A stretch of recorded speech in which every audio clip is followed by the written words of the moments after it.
Hey, have a listen. And then you'll understand how passionate I am. And I'm a man, and this is a woman telling it like it is. This is part of my business. Hopefully it's some of your business too. Because I'm extremely serious.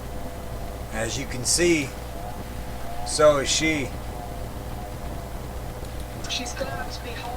Home, a country that she's been in less than a week and that her husband has very tenuous links in. And of course, the biggest irony of all, the protestations of Obama himself in his speech to children in Northern Ireland about peace. Listen up. When he said, those who choose a path of peace, I promise you that the United States of America will support you every step of the way. We will be the wind at your back. Now I ask you, is this person going for the hypocrite of the century award? Because we have to call things by their right names. And the reality is that by any serious examination, this man is a war criminal.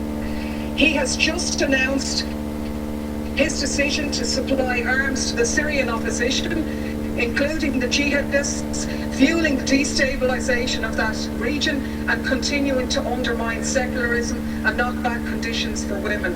This is the man who is in essence stalling the Geneva peace talks by trying to broker enhanced leverage for the Syrian opposition by giving them arms, and to hell with the thousands more who lose their lives, or the tens of thousands more who will be displaced as this war goes on.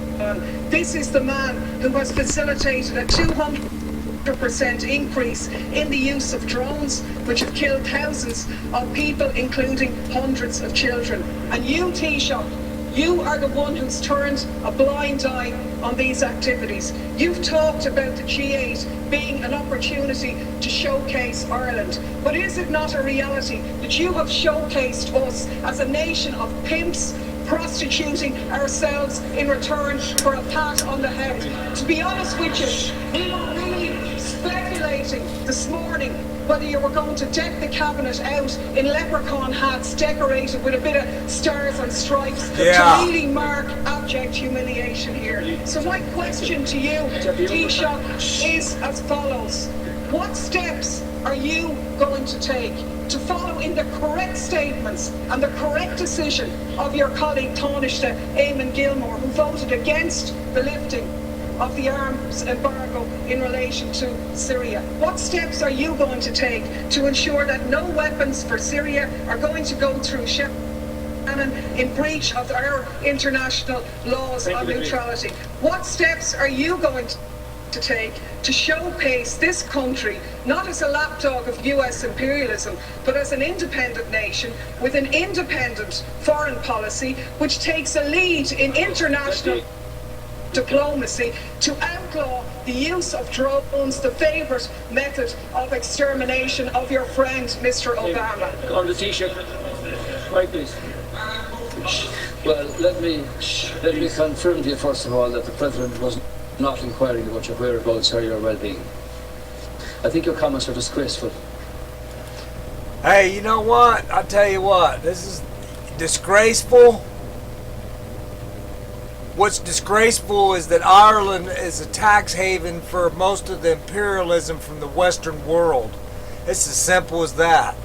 There is no pointing out anything. The cross has been driven. It's been written. So, the voice that you're hearing is from a Irish descendant. And I guarantee you that I don't tolerate, and there's many millions of others that don't tolerate the type of foolishness with playing with people's lives. So, any of you go around saying you believe in love and you believe in war, I'm going to call you a liar, just like she did. Now, good luck sleeping.